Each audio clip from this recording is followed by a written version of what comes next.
Welcome into Pregame Central, presented by USVI. Bright and early outside of the Superdome in New Orleans. The Jets getting ready to take on the Saints, the 4-10 Saints, in the Big Easy. Look at all that beautiful videography from our shooters down there in New Orleans. Welcome in, everybody. I'm your host, Caroline Hendershot, alongside Quincy Anunwa.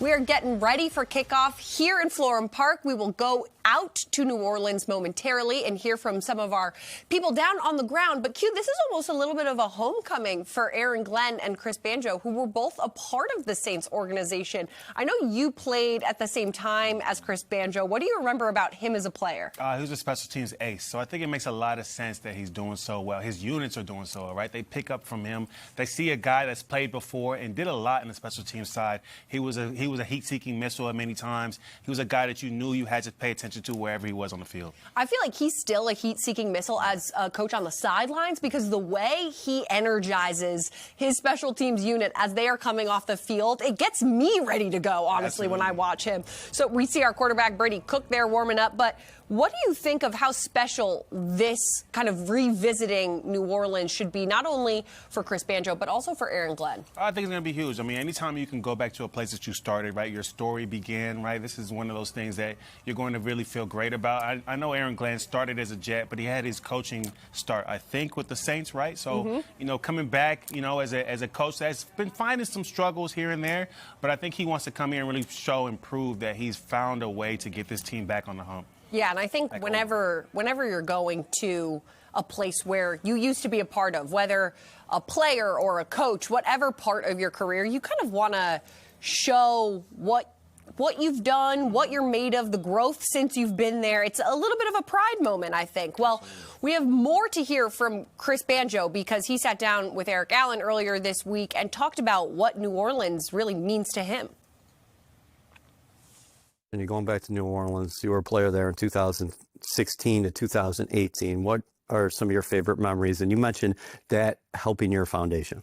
In terms of just favorite memories, couple. I mean, being able to play with one of the GOATs, when you talk about Drew Brees, taking the field on Sundays with somebody like that, of that pedigree, was phenomenal. And not just him. I have, again, a lot of my lifelong friends. When you talk about Craig Robertson, Mark Ingram, Cam Jordan, Demario Davis, who are still there, which is crazy to me. 36 years and old. Still playing at a high level. You know, just some of the paths I was able to cross with those guys was phenomenal. But when you talk about the resilience of the city in general, I mean, I think you see it on the outside.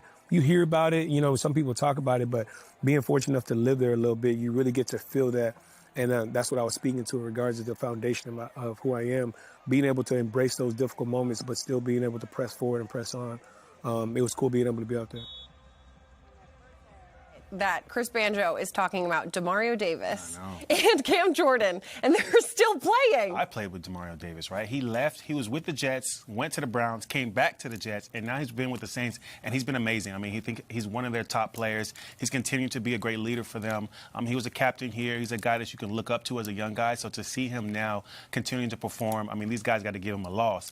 But it's cool to see that guy out there playing well. I love when coaches get to be like, oh, yeah, I played with that guy. Wait, how is he still playing? and Chris Banjo's young, so it doesn't age quite correctly. But let's get into this matchup between the two rookie quarterbacks, because it's going to be Brady Cook, the UDFA, the undrafted free agent, taking on Tyler Shuck with the Saints, who was a second-round draft pick. Now, what have you seen in your kind of game prep for these two quarterbacks? Yeah, I mean, with Brady Cook, obviously he's made a lot of rookie mistakes. That's been the biggest thing, is he's got a long learning process to go through. But you're seeing some bright spots in there, right? You're seeing him be decisive. I talk about that week over week, because that's what I love to see from your quarterback, a guy that knows what he's looking at and makes a decision quickly. But you're also seeing it on the opposite side from Shuck, right? On top of him being able to be decisive, he's also pretty mobile, and that's something the Jets are going to have to watch out for. They played a few different mobile quarterbacks this week or this year, and Shuck is another guy that's going to really try to punish you with his legs. So what did you see from Brady Cook last week that he can build on this week? Man, he made some great throws. I mean, there was a couple throws. One of them was the out route to Adonai Mitchell. I love that one. I mean, you're talking about a guy that had pressure in his face, put it up and over, and still made it on time to Adonai Mitchell on the sideline. He had another great throw on 4th down to Jonathan Mechie. So you're seeing him make tough throws, under pressure, under duress. That's what you want to see from your starting quarterback. I want to see him continue to improve that. But one thing he's continuing to do that I'm not in love with is the red zone interceptions, right? So he's got to continue to figure out how to clean that up. Don't put too much pressure on yourself, right? These are the things where once you're in the red zone, you've got to get points. And it's easy to get points, right? Because you have Nick Folk as your kicker. So you're always going to be able to get out of there with points. So just always keep that in the back of your head. Is it more so coming from a place you think of trying to force an option instead of giving yourself a little bit more time? Yeah, I mean, listen, he has a lot of confidence in his ability. So he's always going out there thinking, like, I can make this throw. And I think that's what I like about him. When I talk about the decisiveness, it's because he knows what he sees and he knows he can make the throws. Sometimes, though, that's going to end up punishing you. And he's had that now. But listen, he didn't start the season. He didn't get as many reps in training camp. He hasn't gotten a lot of reps, so he's continuing to learn and grow. He's got some great veterans around him that can help him improve. But for now, we just got to continue to go through that maturation process with him. Yeah, and we're looking at Breece Hall on our screen. We'll get to him in a minute. But last week, Brady Cook was sacked 3 times. And now this offensive line is going to be facing Cam Jordan and Chase Young, who have combined 12.5 sacks this season, which is just crazy. So how do they keep Cook clean and give him enough time to make some of these throws and build on that quick decision making? I think it'll be a combination of the offensive line, but also receivers. With the offensive line, I think we love that they've been together, the 5 of them, for the whole season. That's one of the things that we continue to count for them. But I think they've got to get a little bit better with the communication, right? Sometimes some of these sacks come from them having some miscommunications. One guy gets free, or maybe they have a tight end blocking a defensive lineman, and that ends up not giving him enough time. But then with the receivers, right, these guys, I'm loving what I'm seeing from the 3 guys that showed out last week: Isaiah Williams, Adonai Mitchell, Jonathan Mechie. Those guys have to continue to figure out ways to get open and get open quickly, right? You want to be able to be an option, a viable option, as soon as possible. That way he's not holding the ball too long and he can get it out to his playmakers. Right, yes, definitely a little bit of a double-edged sword there. But again, focusing on both aspects working in tandem together. Okay, let's focus on this Saints rush defense because they rank 26th in the NFL, and they're allowing 130.6 yards per game. So what do you want to see from Breece Hall, who we just saw? I want to see him have a big day, right? We saw last week that he didn't get an opportunity to really get going, but there was some spurts in there. I think they did a good job, about 4 yards per rush. They were making some holes. I think one of the things the Jets do really well is putting that 6th offensive lineman out there in Max Mitchell. When they go there, it's one of their best personnel groupings for them because they're top in the league whenever Max Mitchell's on the field. Now, you've got to be able to do that, but you also have to have your receivers blocking on the edge. Sometimes there were some guys missing some blocks, and that ended up creating opportunities that were killed before they could really get going. So Breece has 900 yards on the season. Just 100 away from those 1,000 yards for the first time in his career. Will he get that today? I hope he does, man. Listen, I'm all about a guy getting what he deserves in his contract year, right? This guy's looking for the big money. He wants to be paid big money. He has to get that 1,000 yards. I think overall, not just for him, but for the team, right? Because that's a whole team effort. You're not just running the ball by yourself. The offensive linemen are blocking, like I said, the tight ends, the receivers, right? It's a whole group effort, so everybody's going to be happy to have a 1,000-yard rusher. And I do think this kind of goes lost just because maybe a little bit of the Jets' record, but Breece Hall is just one of 6 players in the league with at least 900 rush yards and 300 receiving yards this season. Just one of 6, so that's a very hard feat to accomplish, and he's doing it. He's making it look easy. So let's get into these wide receivers that we were talking about a little bit earlier. Last week in Jacksonville, it was Adonai Mitchell and Isaiah Williams who led the team with 6 receptions each. Mitchell had 58 yards and a touchdown, while Williams had 53 yards and almost had a touchdown on the punt return there. So what have you thought of Adonai Mitchell dealing with not only the trade midseason, but then also 3 quarterbacks since he's joined the Jets? I mean, he's doing a great job. I think, we've seen him have some drops, and that was kind of one of his issues in his last team. But the biggest thing that I'm happy about is his first catch last week was a touchdown on a tough grab, right? So he's showing that he's becoming more confident. He's putting in the work, and that's what you want to see from your guy. I mean, eventually he will have to be the number 2 because Garrett Wilson, who we know now now is on IR for the rest of the year. But you want to show, every single one of these guys want to show that they are capable of staying on this team, right? Him, Isaiah Williams, Jonathan Mechie, right? With Garrett Wilson out, you want to show that, hey, listen, I want you guys to keep me on this team long term, and this is a great opportunity for you to do that. What's that number one aspect of his game that you want to see him focus on in these remaining 3 games? Honestly, I want him to just be as well-rounded as possible, right? I think it was great last week. We saw a lot of short throws that were tough. It was one of those things where a lot of guys were converging on him, and he made the tough catches that he needed to make. He made the tough catches on the sideline, right? I think he's showing that he's capable of being a guy that you can go to as your X receiver. We talk about Garrett Wilson being the Z, sometimes the F receiver. If you want a tall guy that can get down the field, that's what you want from Adonai Mitchell, and he's showing that the last 3 weeks.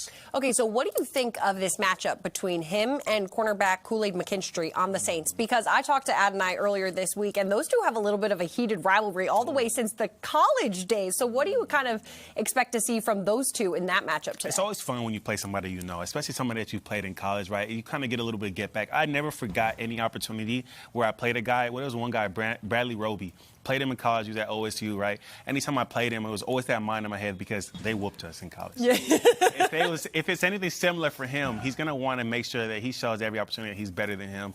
That's always a fun chance for you. And Kool-Aid McKinstry leads the Saints with 3 interceptions this year. So, again, it will be a very good matchup. And I love when you football players, it's hilarious. Your memory never works better than when you are thinking of players that you have lost to. Absolutely. All right, I just want to get your quick thoughts on 2 exciting extensions that happened this week. So Josh Myers, the Jets center, got extended, and tight end Jeremy Ruckert. What did you think of just how this entire operation really values both of those 2 players? Yeah, well deserved, and I'm happy for Jeremy Ruckert. You're talking about, again, a hometown kid, right? A guy that's been a Jets fan for a long time. His family's been Jets fans, right? So he gets to stay in the Jets facility, and he's going to really show that he deserves it. I think for him, it was great because you got to see him improve in run blocking, but also in pass blocking and pass receiving.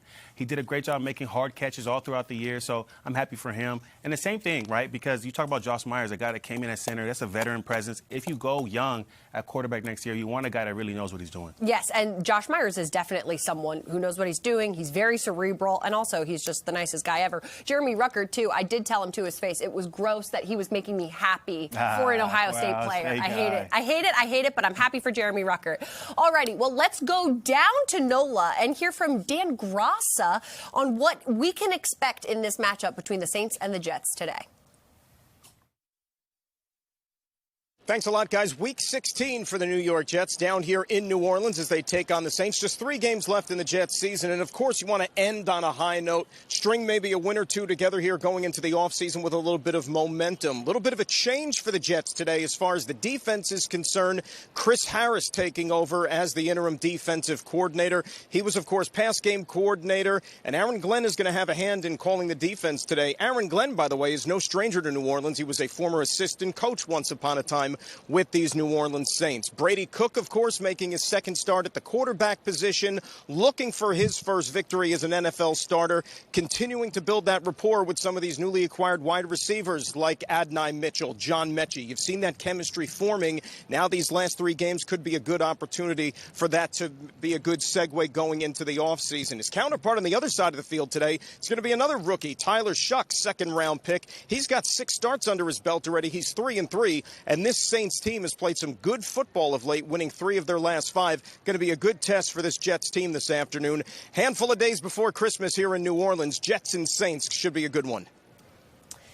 Dan, thank you so much. We appreciate the insight. Something that Dan touched on that we haven't gotten to yet, haven't gotten to hear your thoughts on it since it happened, but Chris Harris getting promoted to defensive coordinator in lieu of Steve Wilks getting dismissed from the Jets. What did you think of that move? Yeah, I mean, it's tough. I think anytime you have dysfunction on the defensive side, it's either got to be you got to get rid of players or you choose to get rid of the coach. And unfortunately for, obviously, our defensive coordinator, he ended up being fired. I think the guys have to figure out a way to rally around each other, right? Chris Harris is going to be a guy that's going to be a leader for them, a Super Bowl winner, right? So he might bring a different mentality, also a former player, you know? And so I think it's going to be tough for guys to experience, you know, that. But I think they've seen a lot throughout this year with Aaron Glenn of guys going up and down, whether it's a player or anything like that. So it's been a tough year. I think these guys are going to figure out, okay, we have to play hard for the rest of our team for the last 3 games. Yeah, definitely a tough year for this team, but also for this defense, especially the secondary, because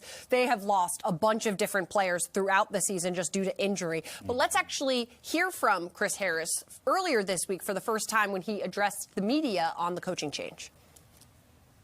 So we'll talk about Steve. Steve's a good coach, a good friend of mine. I learned a lot from him.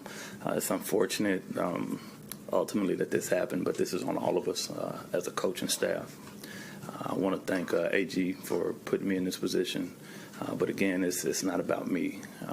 Our focus is on getting ready to play the Saints and trying to put the best product out there on the field. How has AG helped you? I know he said he would help you during the process, but how has he helped you this week just to prepare and get ready for the Saints? AG's been great. We kind of been back and forth at night talking and showing me kind of how he did things when he was a defensive coordinator, getting prepared, setting the game plans and things of that nature. So it's been good. So last week, obviously not the Jets' best game, allowing over 400 total yards and 5 touchdowns against Jacksonville. What do you want to see the biggest shift be in this defense this week? Getting pressure on the quarterback, right? You talk about a team that's top 10 in blitzing, but bottom 10 in QB pressure, and I think even bottom in sacks as well, right? So this is a team that tries to get to the quarterback but cannot figure out how to get there. This week they got to figure out, okay, how can we get to the quarterback and sack him? Because if you can rattle Shuck, then it becomes so much easier because the offense is a weak link on this team. Defensively, they do a pretty good job of stopping other teams, and that's why they've gotten some wins. You're talking about wins against the Buccaneers, 2 wins against the Panthers offense as well. So the offense is where you really want to rattle them.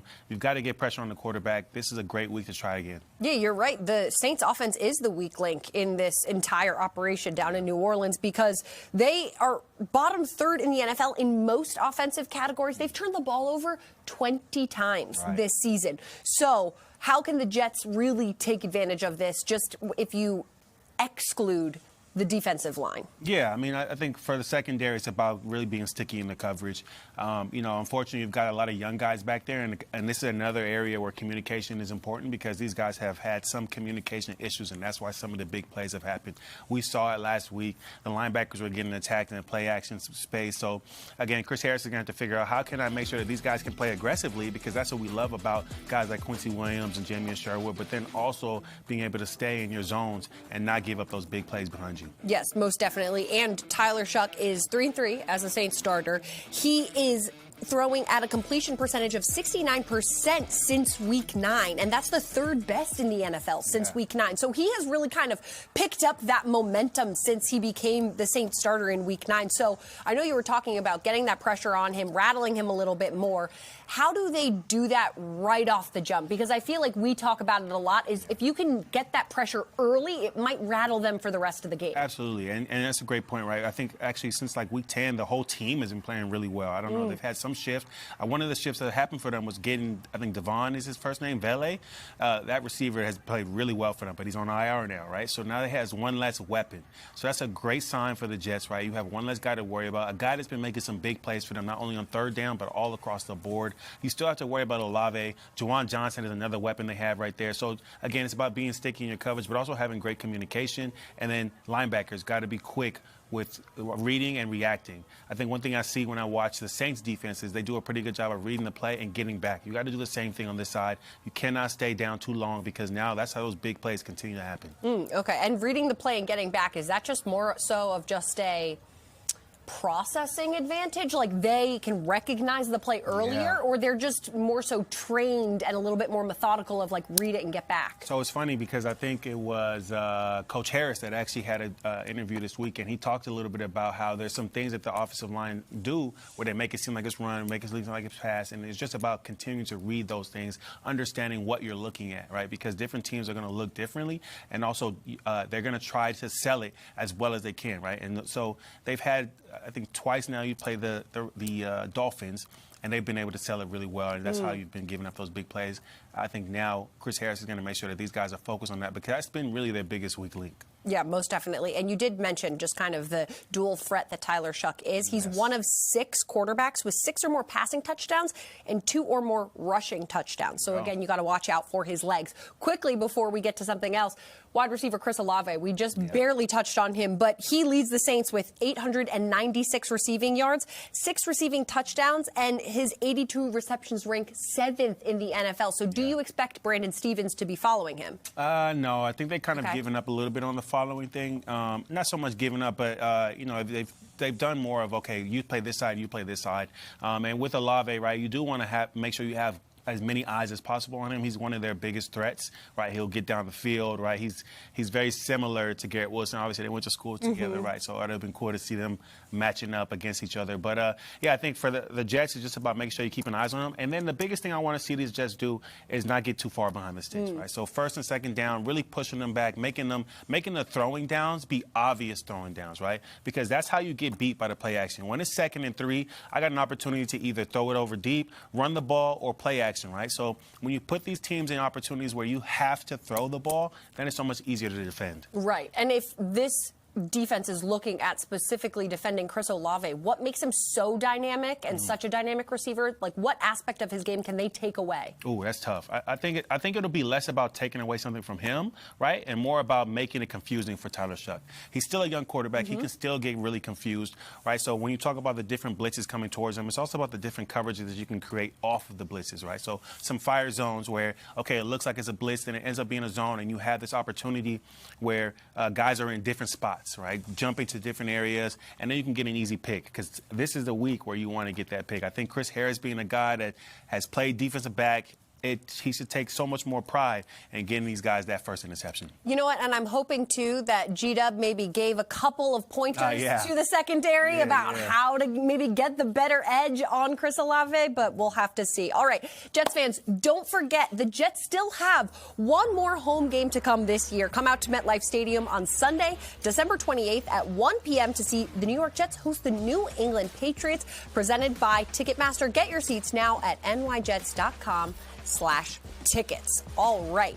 Now, we have to quickly touch on this special teams unit because, again, they have just been the bright spot every single week and kind of relentlessly in pursuit of that next step that they can take. So what have you thought of just the fact that Pro Football Focus has this special teams unit ranked 5th best in the league right now? Yeah, I mean, 5th best is actually surprising. I know, right? First best, right? Like, you have two returners that are dynamic. Not just we've talked recently about Isaiah Williams, but prior to Isaiah Williams was Kene Nwangwu, right? And this is the guy that was coming off of injury, and the day he came back, he scored a touchdown, right? So you've got two dynamic guys back there, guys that can really make a big play. I think that's huge. And then not only that, but then you've got guys who are willing to block, willing to get down the field, and that's the most important thing. I think whoever will be the returner, this isn't disrespect to the returners that we have, but whoever was back there, I think even me right now, I can return a kick because those guys really play hard, honestly. Like, that's how good it is, you know? So it's just a great unit, and, you know, I think Banjo should be really proud of himself and the unit. Yeah, and you know what I think makes it even harder is that when you are trying to kick off or punt return the ball to this Jet special teams unit, who do you go towards? You can't, like, single one side of the field out because that's what they've been kicking out of bounds. Exactly. You'd rather not even touch it at all. So what do you credit this unit's success to most? Would you say it's Banjo, or would you say it's maybe like not a specific player, but like what aspect overall maybe? Yeah, I mean, Banjo might not say it's him, but I think it's him, right? He really instills something in them. And the toughest thing about being a special teams coach is you have everybody, right? Not just offense or defense. You have every single player on the team in your room. So you have to find a way to bring that synergy with all these different guys, right? All these different personalities, and have them all going for the same goal. And so for them to do that week over week, knowing that there's an opportunity for them to change the course of the game, that's huge. And with Nick Folk, when you have such an experienced veteran, I know all the guys, when he kicked the game-winning field goal a couple weeks ago, they were all saying when, like, the old head talks and the vet talks, you listen. Right. Is it just, like, almost a comfort to have somebody who's seen it all, been through it all, kicked 1 million field goals in his day, back there, not as just like a safety net, but kind of? Yeah, I think it is. I mean, you know, they talk a lot about the Cowboys kicker, where sometimes they get past the 50 and they don't even care anymore. They're like, well, if we don't get it, we can always kick the ball. Right. I think it's kind of similar with Nick Folk, right? Guys know that, okay, if it's an opportunity for Nick to kick the ball, he's going to make it, right? He'll go back there. He's consistent.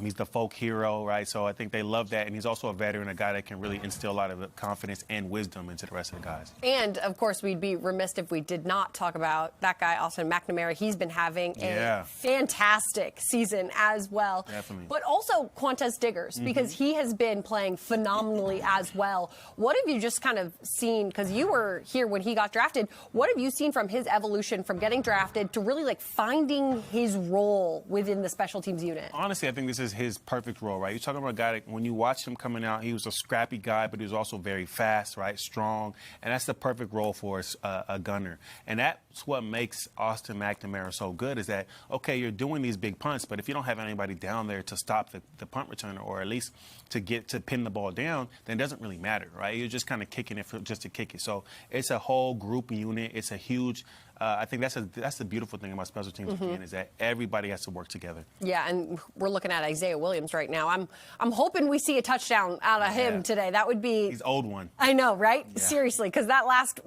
last week one that got turned over because of a penalty, I'm calling bogus on that. I'll just say that. Alrighty, Quincy, let's get to time to make your case for this Week 16 matchup. What do you have? Yeah, so I mentioned a little bit earlier. It's going to be about the defense getting an interception. We're talking about Chris Harris being a guy that got an interception in the Super Bowl, right? This is a veteran. This is a guy that's played in the NFL. He knows what you need to do to get those interceptions. And now he's the defensive coordinator. So this is a great opportunity for these guys to go out there, get Chuck rattled, and get that ball back because you need an interception.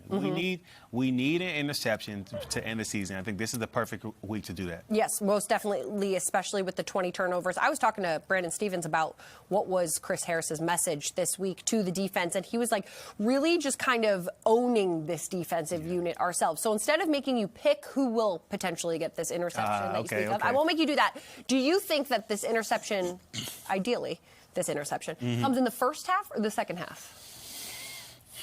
Let's go with the first half. Okay. Right? Let's go with the first half. Listen, let's not even the first half. Let's go with first possession, right? Let's have some fun with it, right? I think, what was it? The first week that we had Jarvis Brownlee, he had that great turnover, and this was like the first possession, I think, right? So now you've got another switch, right? Instead of a player, it's a coach. The first possession, Tyler Shuck throws an interception to the Jets, and they get their first interception of the season. Ooh, I'm excited for this. Okay. Now, what will tomorrow's headline be? Oh, what is my headline? I think my headline is Coach Harris shucks off bad defensive vibes, right? So you're playing against Tyler Shuck, right? Actually, I didn't even know that was how you pronounce his name. When I saw that name, no, because it's not. Shuff, all the other things, completely. I was trying to figure it out. Right? So, but listen, again, I talked about Tyler Shuck being a guy that you can rattle. Chris Harris, Coach Harris being Coach Harris, defensive coordinator Harris, getting his opportunity to really shake the vibes, right? Because we saw after the bye week, this defense really started to play a little bit better, but then it started to go right back downhill, right? So this is a great opportunity for him to show that these guys can play at a high level like they had done a few games before. You know, you always manage to use the words for tomorrow's headline. I try. It's such a good way. I'm trying to tell you, man, it takes me all week. I'm sorry. Listen, Tim, I'm so sorry that you have to make the graphic at the worst time, but I'm really trying. I'll try to make it a little fun and you know what? It pays off. Yeah. So sorry, Tim, to our graphic designer, Tim, who works very hard for our show. But you know what? It's worth the payoff here, I think. Absolutely. Okay, a couple more to round out this segment before we get to our inactives and we say goodbye to everyone. With the history that kind of connects Banjo and Aaron Glenn, and Aaron Glenn now maybe having a hand in calling some of the defensive plays for the Jets this week. Do you feel as though the players will? I know the players are always playing to put that tape on display and the play whole for cliche. Yes, of course, have to say it. But do you think there's a little extra incentive there just to kind of? Yeah, I mean, listen, I think you can always do more, right? Anybody says that they're playing at their peak, that's a lie. Like, you can always find something else. So this is another thing to help you push to the next level. I think they're going to be able to play hard for Coach Glenn. You only have 3 games left. So not only are you playing for yourself, you're also playing for your coach. You're playing for Coach Harris. This is his first defensive coordinator opportunity. Maybe you get a chance to keep him at defensive coordinator, right? Because you know how it goes. Sometimes once the season is over, they're looking for a new person to replace and really be that full-time defensive coordinator. Maybe you give Coach Harris an opportunity to be that defensive coordinator going forward. Right, and if these 3 games go the way in which the Jets want them to on the defensive side of the ball, you never know. He could be just kind of staying in this position for the next season. Okay, Absolutely. One offensive one, and then I promise we'll let you go. Offensively, who will be the standout player for the Jets today? We got to go Breece Hall, right? You're talking about going against a Saints team that doesn't have a great run defense, right? So now you have the chance. Breece Hall, we want him to get to 1,000 yards. A lot of coaches say we don't push that, right? We don't focus on that. We just go out and play the game. But this is a great chance for you to get that for your guy. Yeah, and I think as much as people may say, oh, the numbers don't matter, the numbers matter. Yeah, definitely. And, of course, I think it was, I can't remember if it was last year or maybe a couple years ago, that Breece Hall was just a few yards away from reaching 1,000. And there was maybe a little bit of miscalculations. And so I know he was probably a little bit bummed about that. All right, 4 inactives in today's game, the guys that you will not be seeing on the field today. That includes Justin Fields, Kiko Maui-Noa, Mozzie Smith, Peyton Page, Mason Taylor, and Eric Watts. You will not be seeing any of those guys out in today's game.